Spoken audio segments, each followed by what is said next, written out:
Hello students, welcome back to my channel. तो आज के इस क्लास में हम देखने वाले हैं बीए 5th सेमेस्टर हिस्ट्री का सिलेबस देखने वाले हैं। मेजर पेपर हो या फिर माइनर पेपर हो, दोनों का सिलेबस हम इसी वीडियो में देखने वाले हैं। तो आपका सिलेबस हिंदी इंग्लिश दोनों में रहने वाला है। इंग्लिश मीडियम के स्टूडेंट्स हो चाहे हिंदी मीडियम के स्टूडेंट्स हो, ये वीडियो आप सभी के लिए काफ़ी हेल्पफुल रहेगा क्योंकि सिलेबस हिंदी इंग्लिश दोनों में है। तो हम मेजर पेपर और माइनर पेपर दोनों का सिलेबस देखने वाले हैं। तो चलिए हम शुरू करते हैं और बताते हैं आपको कि बीए 5th सेमेस्टर में आपको क्या क्या पढ़ना है हिस्ट्री में और आपका कोर्स स्ट्रक्चर क्या है। हम पहले बात करते हैं कोर्स स्ट्रक्चर की, यानी बीए 5th सेमेस्टर में हिस्ट्री में अगर हम हिस्ट्री का बात करें तो हिस्ट्री में आपको मेजर पेपर 8 और मेजर पेपर 9 रहने वाला है। वही अगर किसी स्टूडेंट्स का हिस्ट्री माइनर पेपर में है तो उसका अगर हम बात करें तो माइनर पेपर 5 और माइनर पेपर 6 रहने वाला है आपका 5th सेमेस्टर में।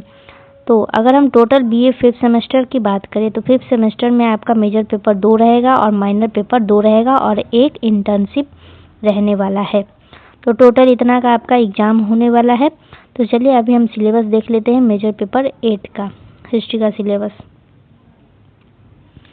तो हिस्ट्री का सिलेबस की अगर हम बात करें मेजर पेपर 8 का, तो मेजर पेपर 8 में आपको पढ़ना है आधुनिक विश्व का इतिहास, यानी 1919 से लेकर के 1945 के बीच जो भी हुआ वो हम पढ़ने वाले हैं। तो यूनिट 1 की अगर हम बात करें तो 1919 एक नई विश्व व्यवस्था, 1919 में जो एक नई विश्व व्यवस्था हुई थी उसके बारे में हमको पढ़ना है। इसमें कुछ और टॉपिक भी दिया गया है जैसे कि राष्ट्र संघ का संगठन, उपलब्धियां और विफलताएं। तो ये आपको पढ़ना है। और आपको इसमें पढ़ना है अंतर्राष्ट्रीय न्यायालय और अंतर्राष्ट्रीय श्रम संगठन का गठन, ये आपको पढ़ना है। फिर आगे पढ़ना है आपको नया साम्राज्यवाद और मंडेट प्रणाली। उसके बाद आपको पढ़ना है युद्धों के बीच लोकतंत्र, यानी मेजर पेपर 8 में यूनिट 1 में आपको इतना पढ़ना है। अभी हम आगे बढ़ते हैं यूनिट 2 की तरफ। तो यूनिट 2 में आपको क्या पढ़ना है, 1 मिनट। तो यूनिट 2 की अगर हम बात करें तो यूनिट 2 में आपको पढ़ना है सर्वसत्तावाद का उदय हुआ था, ये आपको पढ़ना है। इसमें भी कुछ टॉपिक दिया गया है, इसके बारे में भी आपको पढ़ना है। जैसे कि फर्स्ट में लिखा गया है कि वीमर गणराज्य की विफलताएं और जर्मनी में नाजीवाद का उदय, उसके बाद इटली में फासीवाद के विकास के कारण और कॉरपोरेट राज्य की अवधारणा। उसके बाद आपको पढ़ना है रूस में सर्वसत्तावाद का उदय और स्टालिन। उसके बाद आपको पढ़ना है जापान में सैन्यवाद का उदय। इन सभी चीज़ों के बारे में आपको यूनिट 2 में पढ़ना है मेजर पेपर 8 में। तो चलिए अभी हम देखते हैं कि यूनिट 3 में क्या पढ़ना है आपको। तो यूनिट 3 में आप सभी को करना क्या है कि स्क्रीनशॉट लेते चलना है। तो यूनिट 3 में आपको क्या पढ़ना है, इसमें पढ़ना है आपका 2 विश्व युद्धों के बीच साम्राज्यवाद विरोधी आंदोलन। इसके बारे में आपको यूनिट 3 में पढ़ना है। इसमें भी आपको पढ़ना है अरब राष्ट्रवाद, चीन में राष्ट्रवादी आंदोलन, डॉक्टर सन यात सेन की भूमिका के संदर्भ में। उसके बाद आपको पढ़ना है इंडो चीन में साम्राज्यवाद विरोधी आंदोलन। उसके बाद आपको पढ़ना है मिस्र में साम्राज्यवाद विरोधी आंदोलन। तो बस इतना पढ़ना है आपको यूनिट 3 में। अगर हम बात करें यूनिट 4 की तो उसमें आपको पढ़ना है पूंजीवाद के लिए चुनौतियों के बारे में। तो इसमें भी दिया गया अमेरिका में ट्रस्टों का उदय और भूमिका। उसके बाद आपको पढ़ना है प्रगतिशील आंदोलन और अमेरिका की विदेश नीति। उसके बाद महान आर्थिक मंदी। उसके बाद पढ़ना है पुनर्निर्माण और एफडी रूजवेल्ट की न्यू डील नीति, ये आपको पढ़ना है यूनिट 4 में। तो अब हम बढ़ते हैं यूनिट 5 की तरफ। तो यूनिट 5 में आपको पढ़ना है सुरक्षा की खोज और द्वितीय विश्व युद्ध की ओर मार्ग। इसके बारे में आपको पढ़ना है फ्रांस की सुरक्षा की खोज। उसके बाद आपको पढ़ना है द्वितीय विश्व युद्ध के क्या कारण थे और इसके परिणाम के बारे में पढ़ना है। उसके बाद आपको यूएनओ के बारे में पढ़ना है, यानी संयुक्त राष्ट्र संगठन के बारे में पढ़ना है। उसके बाद शीत युद्ध के बारे में भी आपको पढ़ना है। तो यूनिट 5 में इतना पढ़ना है। तो चलिए स्क्रीनशॉट ले लीजिए। तो अब हम आगे बढ़ते हैं मेजर पेपर। तो ये सिलेबस हिंदी में था, अब सिलेबस आपका रहने वाला है मेजर पेपर 8, यानी ये जो सिलेबस है वो ये है इंग्लिश मीडियम वालों बच्चों के लिए। तो ये सिलेबस है आपका इंग्लिश में। तो हिंदी वाले बच्चे इसका स्क्रीनशॉट नहीं लेंगे, इंग्लिश वाले बच्चे इसका स्क्रीनशॉट लेंगे। तो मेजर पेपर 8 की अगर हम बात करें तो ए न्यू वर्ल्ड ऑर्डर आपको यूनिट 1 में पढ़ना है। Formation of league of nation organisation, achievements and failure इसके बारे में। उसके बाद आपको पढ़ना है formation of ICJ and ILO। उसके बाद आपको पढ़ना है न्यू इम्पेरियलिज्म मैंडेट सिस्टम। उसके बाद आपको पढ़ना है डेमोक्रेसीज बिटवीन द वॉर्स, यानी यूनिट 1 में इतना पढ़ना है। यूनिट 2 की बात करें तो ये पढ़ना है आपको यूनिट 2 में। और यूनिट 3 की अगर हम बात करें तो यूनिट 3, 4 और 5 इतना आपको मेजर पेपर 8 में पढ़ना है। तो चलिए अभी हम बढ़ते हैं मेजर पेपर 9 की तरफ। तो मेजर पेपर 9 में क्या पढ़ना है? तो मेजर पेपर 9 यूनिट 1 में आपको पढ़ना है downfall of Mughal and Maratha power के बारे में, यानी इसमें आपको पढ़ना है disintegration of Mughal power, main political trend. उसके बाद आपको पढ़ना है expansion of Maratha kingdom under Peshwa and Maratha confederacy. उसके बाद आपको पढ़ना है administration and socio economic condition under Maratha. उसके बाद आपको पढ़ लेना है causes of downfall of Maratha power के बारे में, यानी थर्ड बैटल ऑफ पानीपत के बारे में भी आपको इसमें पढ़ना है, यूनिट 1 में ही पढ़ना है। उसके बाद आपको पढ़ना है राइज ऑफ इंडियन स्टेट के बारे में, यूनिट 2 में आपको पढ़ना है स्टेट के राइज के बारे में। उसके बाद आपको पढ़ना है expansion of east India company rule, unit 3 में आपको इसके बारे में पढ़ना है। अभी हम आगे बढ़ते हैं तो यूनिट 4 में आपको क्या पढ़ना है? यूनिट 4 में आपको पढ़ना है administration of east India company के बारे में, इसका इकोनॉमिक पॉलिसी, ये सब आपको पढ़ना है। Agriculture, trade, banking, land revenue, administrative apparatus. उसके बाद आपको थ्योरी ऑफ कल्चरल एसेंडेंसी। उसके बाद आपको पढ़ना है response of Indian society and socio religious reform movement.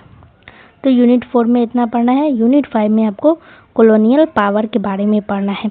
तो ये सब हम पढ़ेंगे एक एक करके, तो बहुत ही जल्द हिस्ट्री का क्लास शुरू हो जाएगा।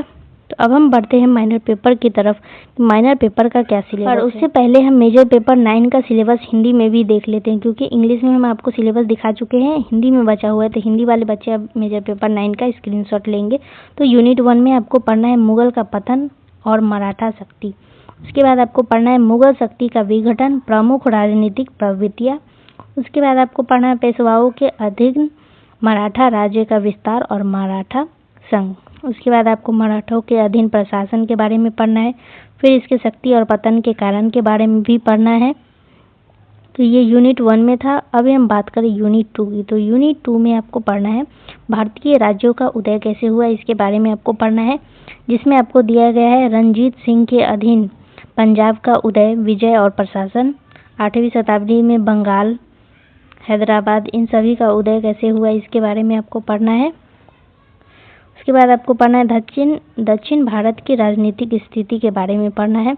तो यूनिट 2 में इतना पढ़ना है। और अगर हम बात करें यूनिट 3 की, तो यूनिट 3 में आपको पढ़ना है ईस्ट इंडिया कंपनी के शासन का विस्तार कैसे हुआ, इसके बारे में पढ़ना है।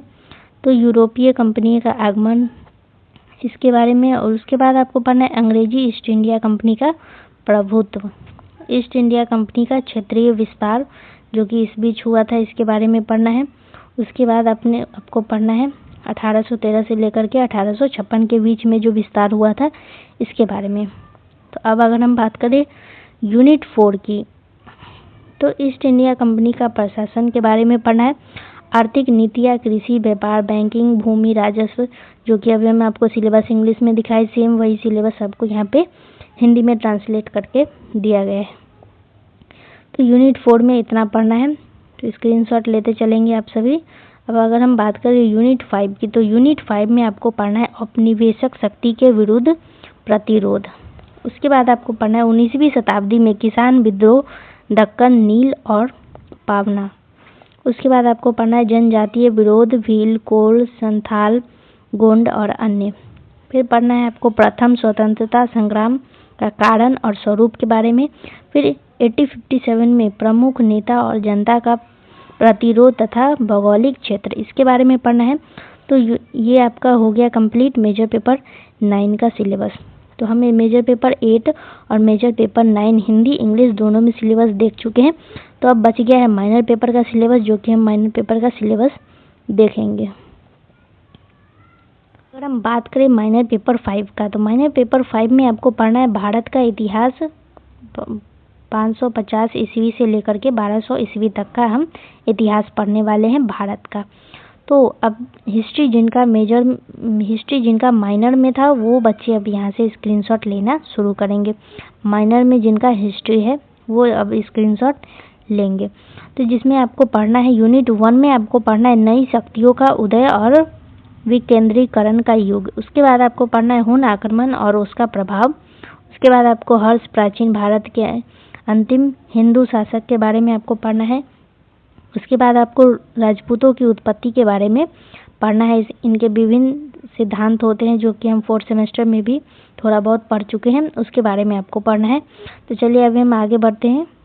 तो यूनिट 2 में आपको क्या पढ़ना है? अब यूनिट 2 में आपको पढ़ना है विकेंद्रीकरण और क्षेत्रीय शक्तियों का उदय। उसके बाद आपको पढ़ना है राजपूत राज्यों का उदय, फिर त्रिपक्षीय संघर्ष, दिल्ली में मुस्लिम शासन की स्थापना और भारत पर मुस्लिम शासन का प्रभाव क्या पड़ा था, इसके बारे में आपको यूनिट 2 में पढ़ना है। अगर हम बात करें यूनिट 3 की, तो दक्षिण और दक्कन की क्षेत्रीय शक्ति के बारे में आपको पढ़ना है। इसमें कुछ पॉइंट दिया गया है जो कि आपको पढ़ना है, तो स्क्रीनशॉट लेंगे। अगर भी आगे बढ़ते हैं हम यूनिट 4 की तरफ। तो यूनिट 4 में आपको पढ़ना है राजपूतों का पतन। तो उत्तर पश्चिमी भारत, कश्मीर और सिंध के वंश अरब आक्रमण के बारे में आपको पढ़ना है। उसके बाद आपको मध्य भारत में प्रतिहार, गढ़वाल, चामान, चंदेल, इन सभी के बारे में आपको पढ़ना है। उसके बाद आपको पढ़ना है दक्षिण पश्चिमी भारत, चालुक्य और उनकी राजनीति एवं सांस्कृतिक उपलब्धियां के बारे में। उत्तर पूर्वी भारत, बंगाल के पाल और सेन वंश के बारे में आपको यूनिट 4 में पढ़ना है। अगर आगे बढ़े तो यूनिट 5 में दिया गया है। यूनिट 5 में आपको पढ़ना है प्रारंभिक मध्यकालीन भारत की संस्कृति। प्रारंभिक मध्यकालीन भारत में समाज और धर्म के बारे में पढ़ना है। इसकी कुछ कलाएं हैं, वास्तुकला, मूर्तिकला, चित्रकला, इसके बारे में भी पढ़ना है। उसके बाद भारत में भक्ति आंदोलन का उदय और प्रसार कैसे हुआ, ये आपको यूनिट 5 में पढ़ना है, माइनर पेपर 5 MIC 5 में। अब अगर हम बात करें MIC 6 की, यानी माइनर पेपर 6 की, तो माइनर पेपर 6 में आपको यूरोप के इतिहास के बारे में पढ़ना है जो कि 1789 से लेकर के 1919 के बीच हुआ था, इसके बारे में आपको पढ़ना है। तो यूरोप में राष्ट्रवाद का उदय कैसे हुआ, इसके बारे में पढ़ना है। नेपोलियन का उदय, वियना की कांग्रेस और उसका महत्व, 1830 और 1848 की क्रांतियां के बारे में पढ़ना है। अगर हम बात करें यूनिट 2 की, तो यूनिट 2 में आपको नए राष्ट्रों का उदय के बारे में पढ़ना है। बिस्मार्क के अधीन जर्मनी का एकीकरण, इटली का एकीकरण के बारे में आपको यूनिट 2 में पढ़ना है। अब अगर हम बात करें यूनिट 3 की, तो यूनिट 3 में आपको पूंजीवादी औद्योगिकरण और सामाजिक आर्थिक परिवर्तन के बारे में पढ़ना है।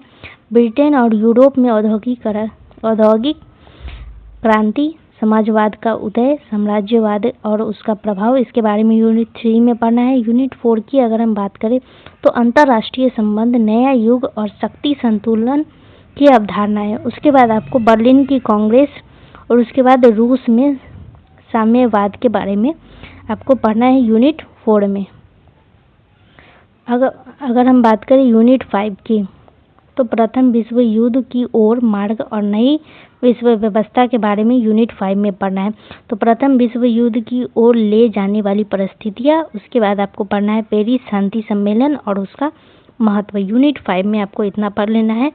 तो माइनर पेपर का सिलेबस भी पूरा हो चुका है। माइनर पेपर 5 और माइनर पेपर 6 दोनों का सिलेबस हम हिंदी में देख चुके हैं। अब हम बात करते हैं माइनर पेपर का सिलेबस इंग्लिश में। तो अभी हम इंग्लिश में भी सिलेबस देख लेते हैं। आपका माइनर पेपर 5 का इंग्लिश में सिलेबस, जिसमें आपको पढ़ना है history of India from 550 CE to 1200 CE common era. अगर हम बात करें माइनर पेपर 5 की, MIC 5 की, तो जिसमें आपको यूनिट 1 में आपको पढ़ना है emergence of new power and age of decentralisation, Huna invasion और इसके इम्पैक्ट के बारे में पढ़ना है। उसके बाद आपको Harsha the last Hindu ruler of ancient India के बारे में, उसके बाद ओरिजिन ऑफ राजपूत के बारे में पढ़ना है। यूनिट 2 की अगर हम बात करें तो इसमें आपको पढ़ना है decentralisation and emergence of regional power, emergence of Rajput state, tripartite struggle के बारे में। उसके बाद आपको establish of Muslim rule in Delhi के बारे में भी आपको पढ़ना है। तो ये था यूनिट 2। यूनिट 3 की अगर हम बात करें तो यूनिट 3 में आपको पढ़ना है regional power of south and Deccan के बारे में, Chalukyas of Vatapi, Rashtrakuta of Manyakhet, Cholas of Kanchi, other regional power, Pallava, Pandya, Chera के बारे में आपको यूनिट 3 में पढ़ना है। अगर हम बात करें यूनिट 4 की, तो यूनिट 4 में आपको पढ़ना है डिक्लाइन ऑफ राजपूत के बारे में, north western India, dynasty of Kashmir, Sindh, Arab के बारे में।